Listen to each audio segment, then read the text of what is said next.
quarter, we just started hitting threes all of a sudden. I mean, yeah.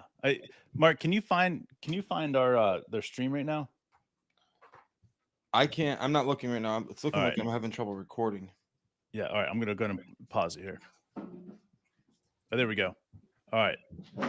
It looks like we finally have connection here. All right, guys. It's gonna take us a minute here to get working. I don't know what's going on with our connection. I think it's on my end, Mark. Um, Everything's really slow. Anyways, get back to the game. So we got third quarter, right, man? Yep. What I saw in the third. All right. So what I saw in the third quarter that's really crucial to exactly what happened to this game right here, man. Okay. For me, I'm watching the game, close game. J Dub, everybody else is scoring. J Dub scores like 16 points in three quarters. Everything looks really, good. Looks everything on point. I'm making comments like J Dub's going to score, 20 points because he only has the fourth quarter left. And the thing that happens that was the best part of it all, man, Yeah. was Shai took over that fourth quarter. He had twice where he had multiple buckets in a row, just doing his thing. And it kind of dawned on me like J Dub and Shai were even all game long.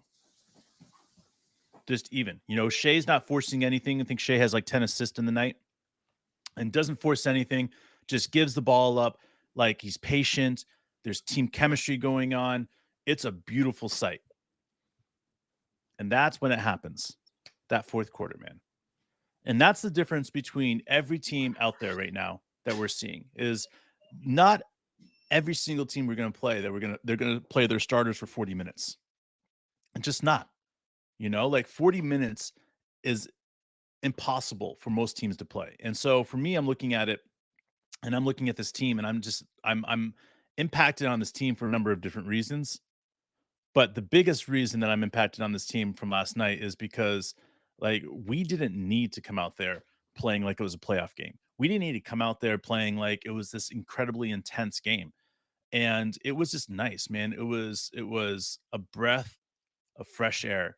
And that's what I have to say about that. Like seeing how this team and how this organization has really put everything together in such a short amount of time. And now we're seeing it. Let's just be honest. Like Chicago Bulls, yeah, like I get it. They were 10th last year, had the same record as us. But there is a massive difference between the Chicago Bulls in the East and a lot of these other teams in the East. And I look at Chicago Bulls, I look at the Cleveland Cavaliers, I look at the Atlanta Hawks, I look at them as that middle group, and we just made the Chicago Bulls look like they were a rebuilding team, and they've got good pieces on their team. It's not like they're a bad team. They got a good coach, good pieces, and so for me, I'm just looking at it like that. Is that this is exactly what we need to have from this team at this very moment. We need to see this type of competitiveness and this type of desire to play and play at a high level. And that's what we saw last night. And especially in that fourth quarter. We stayed with them. It was right there back and forth in the first, second, and third. And then in that fourth quarter, we just put the burners on. We played great defense. I don't think they scored many points, and we just made them pay at a high level. Bro, thanks for keeping that going while I was dealing with all that shit. So I'm just gonna pick up where you left off that last bit because I jumped in for a little bit. I heard some Atlanta Hawks stuff. I heard some good stuff in there, but what's up, Alessandra? What's up, buddy? So that team, my father-in-law asked me today, he was like, were we supposed to win by that much? I was like, we were supposed to win, but not by that much, right? No, wrong. Hey, listen, if we're going to be a 50-win team this year, we have to put it out there, bro. We have to win at every single opportunity. Does it make sense, man? Like we can't be letting a team like the Chicago Bulls that is going to be somewhere between 6 and 10 in the East. We can't let a team like that come out and play us. Like, it's cool to let them play for 3 quarters and like fool around with them, But like, this is just like, there's some girls that you fool around with, and there's some girls that you date and bring home and show your parents and introduce them to your parents. You know what I'm saying? Right. And the Chicago Bulls are the girl, is the kind of the woman that you're hanging out with, but you're not going to bring back to your mom. And I think that's the thing about, it all coming down to it is that we have to put away those teams. We have to, bury them before they have a chance to even come back. And really, if you think about it, Coach Donovan pulled out all Chicago Bulls starters with like 4 minutes to go in the game, 4.5 minutes to go in the game. So really, for 7 minutes, we put the burners on and we went up by 20 in 7 minutes. And it's just impressive, man. Like, listen, when the game's on the line and you see something like that, it's like, holy shit. Yeah, we shot the lights out. Yeah, we had 2 rookies, and out of the 2 rookies, I think we missed a total of 3 shots, and they scored 24 points together. Like it was incredibly impressive. Like our what we're doing and how we're doing it and how we're efficient out there on offense. Like it's truly spectacular. And there was plenty of shots for J-Dub to score 20. There was plenty of shots for Josh Giddey to score 20. And there was way more than enough shots for Shai to go out there and get his 30-plus points. So this is what we need. So I'm going to ask you a question, and I have a bigger point, but I'll let you take this as far as you want. But like on a scale from 1 to 10, how well do you think the team played? Chemistry, bro. This is what you want to see early in the beginning of the season. And the first 10 games, it's all about what type of chemistry this team has. This team is on point to have some of the best chemistry I've ever seen out of any team yet. And that comes back down to watching every interview that they did with preseason, every interview they did with Slam. Like I spent time going back and looking and spending time and understanding where this chemistry is coming from. This is why it's exciting to me. Like you can't put a team together and say, okay, now get chemistry. I mean, look at the Los Angeles Lakers. I mean, look at any of these other teams that they're like, hey, we'll put LeBron on there and he'll figure it out. Like that's old school. That's hey, we want the best 3 players in the league on one team. That's how we win championships. No, the new school is chemistry, young, and a team that flows together. Right. And if you can't have that, then you're just sitting there in an open ocean and paddling with a freaking leaf, and hopefully that you're going in the right direction. And you see this and you're saying, okay, how can a team like Oklahoma City Thunder play a game and have a bench like we do, right?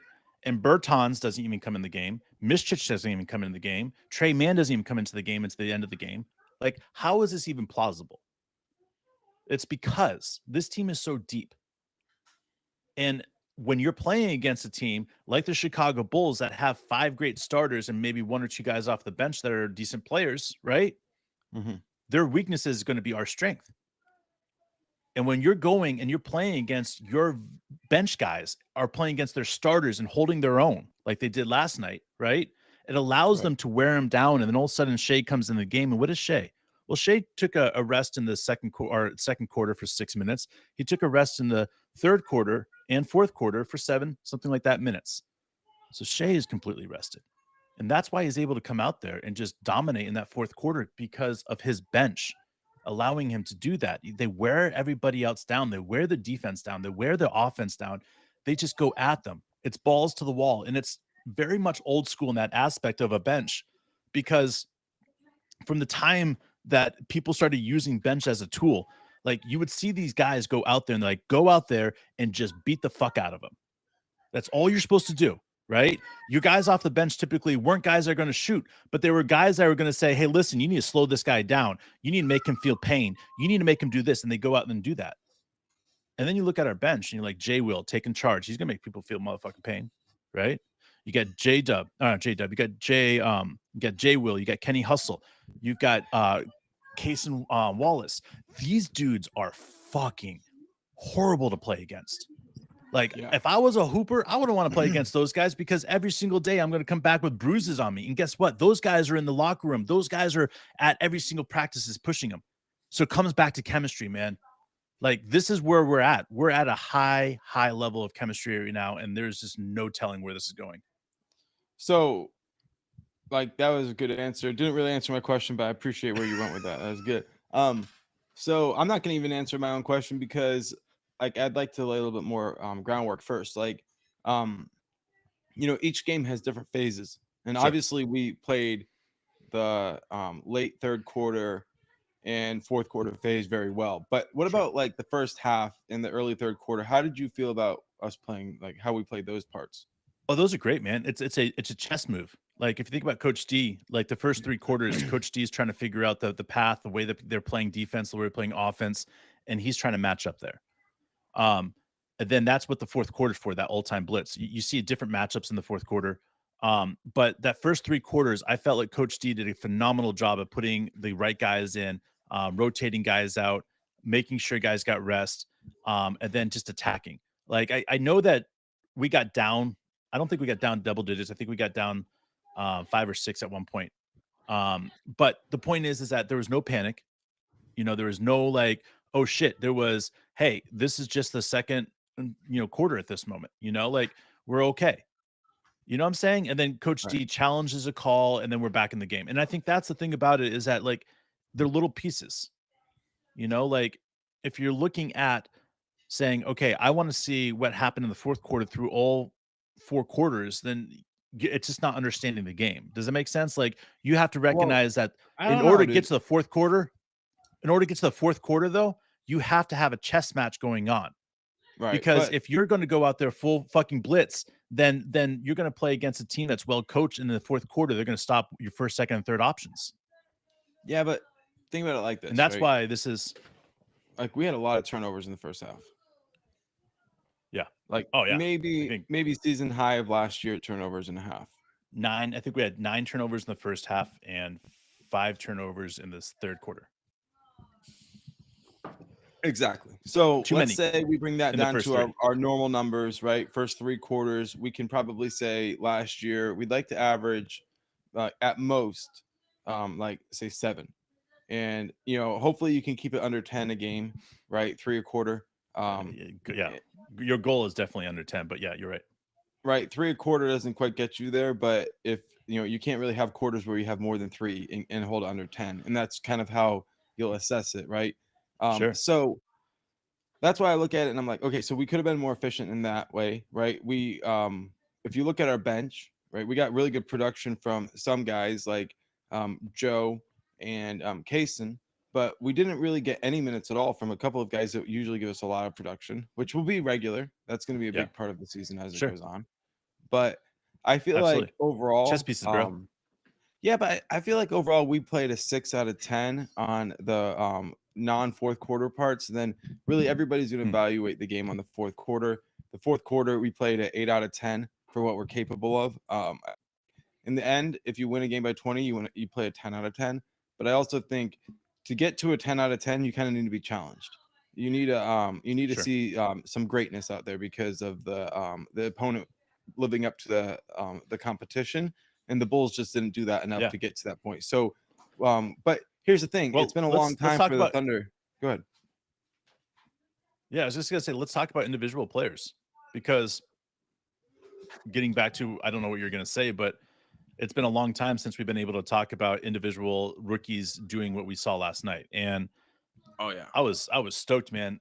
Let's just be honest. Like Chet is gonna feel that body, those big bodies, Andre Drummond, How about Andre Vucevic, Drummond coming out like, acting like a fucking and one hooper? but that's the thing though, is because of his size, right? And because of his physicality, it's going to cause Chet to have issues. And it just is. And there's I think I want to say I did the math last night. I was going to bed. I think there's 5 or 6 guys that are above that 7 foot, 250.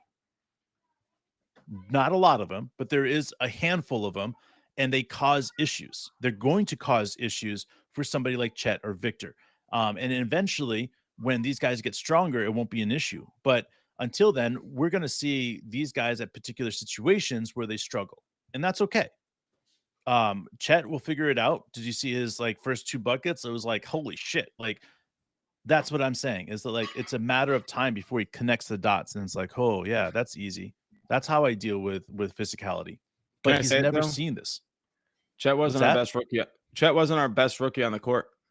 No, not last night, which is Mm. insane to me to say. Like when you have somebody that goes, what was shot 3 for 3 from 3-pointers, 3-point range, and like I guess 5 for 5 on field goals. Like fucking perfect night, man. Let me ask you about what we saw from Kaysen. Yeah. So coming into the year, I was thinking best case scenario, we get I another knew J this was Dub. coming, by the way. Okay. Best case scenario, we get another J-Dub. Yeah. Now I'm thinking this guy has a better upside than J-Dub for a couple of reasons. Okay. Number one, he's 19. Okay. So that alone gives him that. His level of shooting is already what I would say superior because of his release. Like J-Dub still needs a little bit more time to get into his release. Kaysen's already NBA ready. He kind of looks like JJ Redick out there at JJ Redick's like peak. Like he just has that like smooth of a shot. So, and on top of that, defensively, he's more aggressive than J-Dub was, really, really fast. J-Dub showed the ability to play lanes and guard one-on-one, but Kaysen is like he made Kobe White feel like really frustrated, and like Kobe was doing his best not to show it, but like it was obvious. And so I feel like with Kaysen, like he's sort of in a spot where like we could call it J-Dub lane, where you're this we'll say, you know, late lottery pick, top 10, top pick, and you have this upside that's really hard to comprehend. On any other team, they'd build around you, but for the Thunder, he's looked at as like sort of another one. Like, and when you kind of look at like this rookie class of like, okay, maybe not rookie, right? But like Ousmane Dieng is still 20, and look at what he did off the bench. So you're talking about Chet, Kaysen, and Ousmane as probably the three youngest players on the team, right? Yeah. And I'm like sitting here saying like the future, if it was built around those guys, we'd still have one of the brightest futures in the NBA. If we only had those three guys to build around, I think that's something that gets lost with how good this team is right now. Is how bright that rookie class and this like second year players, the young ones, are looking. Man, can we just be honest about something? I hate saying it. I hate saying it out loud. I'm looking at you, Lou Dort. All right. I know you listen to our show, so I'm looking at you. I want to say this. Do not get injured this year, buddy. Don't get injured. Because if Kaysen takes that spot, he's not going to give it back. I mean, he's just not. He's one of those players that the more slack you give him, the harder it becomes. Dort, if we got Lou Dort from Team Canada, Lou Dort, 6-man Lou Dort, I am the leader of the bench unit. He's still like, our bench is really good. I know, right? Dude. But without Kenny Hustle out there, like you're like, where's the glue? Right? Yeah. What connects one side of the court to the other side of the court in like a flash of the eye? What who's the defensive anchor at any given moment? And I think like when I saw Team Canada, their bench wasn't more talented than our bench. Yeah. But their bench was better. Why? Oh yeah, dude. Like Lou Dort was really, really a big part of that. And so good. And I just feel like he brings a level of professionalism and elite defensive mindset that would be so positive. I wasn't sure he could do it before FIBA, but I know he can bring like his level of effort. And I get it. Like you don't want Lou Dort playing 18 minutes. You need Lou Dort playing 30. Okay. I got to get 30 off the bench though. Yeah. Listen, man, I got a question though. Like think about this. If we were to go to Kaysen Wallace, that means that for 2 straight years, we've started 2 rookies. Has that ever happened when you're talking about a team that's competing in it for playoffs? So that's why I look at it and I say, if it's going to happen, it has to happen to this Oklahoma City Thunder team. And whether it happens right away, because if Kaysen goes out there and puts together 10 games like J-Dub did in his first 10 games of his career, it makes it known that he's a fucking starter. We know Coach D. He's not going to deny him because he's going up against Lou Dort. You know, he's going to find him a space. He's going to find him a spot. Wasn't that the lesson of James Harden? Yeah. I mean, that's it. Like you get to a point where you push a player and you expect him to have excellence, and all of a sudden he gives it to you. You don't demote him because of it. You don't say, hey, you're perfect on the bench. We're going to keep you there. You say, you're fucking 19 years old. You've already beaten out who is considered one of the better players on defense in the league. Like if Kaysen can do that, you don't punish him. You don't say you got to be a 6-man award. No, fuck that shit, man. You give him the starting position because he's 19 and you want to know what he can do. You want to know what he can do with Shai out there and J-Dub out there and your Josh Giddey. And listen, he can play as good a defense as anybody else on the team. So why aren't we talking about Kaysen all of a sudden coming in here and ripping that starting position away? Because because there is a gap in age, and that gap in age is almost 6 years between Lou Dort and Cason Wallace. And if you think about that, the fact that there's a 6 years gap between them is one of the only reasons that there's he's not going to play right now on the starting position. That's insane to me, bro. That's how advanced Cason is already, man. And he's only played one game in the league. And yes, he's going to have some shit times. He's going to have some rough times, and he's going to run around like he's wearing shitty diaper. Dude. But guess what? No, that's part of it, man. Like, look at J-Dub last year, man. No. Here's a couple games he struggled at. Here's what I'll say about Cason, okay? Because I thought about the same thing quite a bit. Cason will not have bad games. Cason will have bad shooting nights. But his defense plays. Like, there will be days where the refs give him a hard time and he'll think he had a bad game. But you and I will look at it and we'll say, like, that was a well-played game. Like, where the refs don't give him calls and he still played it well. Yeah. And I think Cason will have the same things. Like, Cason's game is one of those games, bro. And I did it last night, so we'll do it 2 days in a row. But, like, I'll compare people's games to yours when you played in high school, okay? Like, some people don't really have games that are like bad in per se, like, and like you had very few bad games. Like, the thing is, like, sometimes you felt like you had bad games and you still put up 28. Okay. And I think Cason will go out there and do things like put up 20 and have 4 steals, right? And 2 block shots and shut down the other team's best player and miss the last shot and walk out of the gym feeling like he could have been better. That's the level of warrior Cason is. I didn't know it before last night, but like, that guy is a killer. And like you said, like, look, the only thing you don't want on a team is to come in and say, like, no matter how well you play, you cannot earn a starting spot. Yeah. Like, that's the only thing you don't want. So if he outplays Dort, he earns it. And I just saw a player who, like you said, Dort better fucking take those ice baths, because there's no way if he skips 5 games that Cason's just going to let him have that thing back. No. I mean, the team will be better, dude. They're so good with him out there. So good. And it was a flow. Like, that's why when you come to the end of the game, there's a reason that there's the team that was out there. And you look at this, and I gotta say is that through the course of a game, right? We obviously talked about, Dort. I thought Dort had a great game. I'm not talking, crap on Dort right now. We talked about some of our bench players, but really, let's just talk about who we believe is going to be the MVP of the league this year. And that's Shai Gilgeous-Alexander, man, because he put out there 31 points, incredibly efficient, 10 assists, 5 rebounds. He got a steal, I think maybe a deflection. I don't think they called it a block, but he was everywhere, man. And you ready for it, dude? Yeah, he's the best scorer in the history of the Thunder. Yeah, no doubt. Like, at this age, especially, like, you give him a couple more years, and he might be known as one of the greatest scorers of all time, because this young man is taking so many huge steps in every single time. Dude, 31 points and was effortlessly. Like, it was easier than last year for him. And he had, and you think about, like, good defense. What did KD need to score? KD needed his shots. KD needed the ball in his spots. KD needed offense setup that was ISO, and he didn't really want a lot of ball side cuts and things like that. Yeah, like, Shai lets you run his entire offense, and like you said, go out and score 31 effortlessly. And like 10 assists. There's this confidence since FIBA. It's just like he paces himself. Like, he just doesn't really worry about things until all of a sudden it's go time. And teams are like, reminds me of like a really good defense in football. Like, they'll save their best push for the final fucking drive. And they've kind of lulled the other team's offensive line into like these false senses of confidence. And then it's like, they know if they all bum rush them right now, they can get to the quarterback, because they don't know what they can really bring. And that's what I see with Shai. It's insane.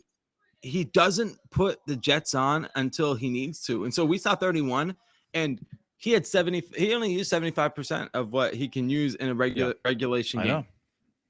And listen, they got held out longer minutes too. Like, I think he got 30s, didn't get his 35 minutes out there, like, listen, it's truly spectacular what's happening right now. You've got so many different aspects. You got, did we mention Josh Giddey yet? I know, I was about to say Josh Giddey's inbounds pass for the wide open 3. Like, there's J-Dub, there were moments where J-Dub was the best player on the court. Oh my God. Yeah, dude. Like he just took over. Like he scored like 6 points in a row. He did this, he did that. Thank you, Alessandra. Appreciate you, bro. Love you, man.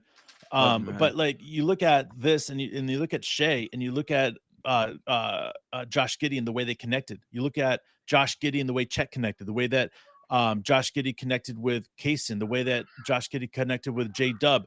And that's where I want to stop, because J Dub and Josh connection is so uniquely special. It's mind fucking boggling to me. Yeah. Yeah. Because I don't think I've ever seen a connection where these two young players, which I believe they're the same age, have ever had an opportunity to go through an NBA career like they're about to.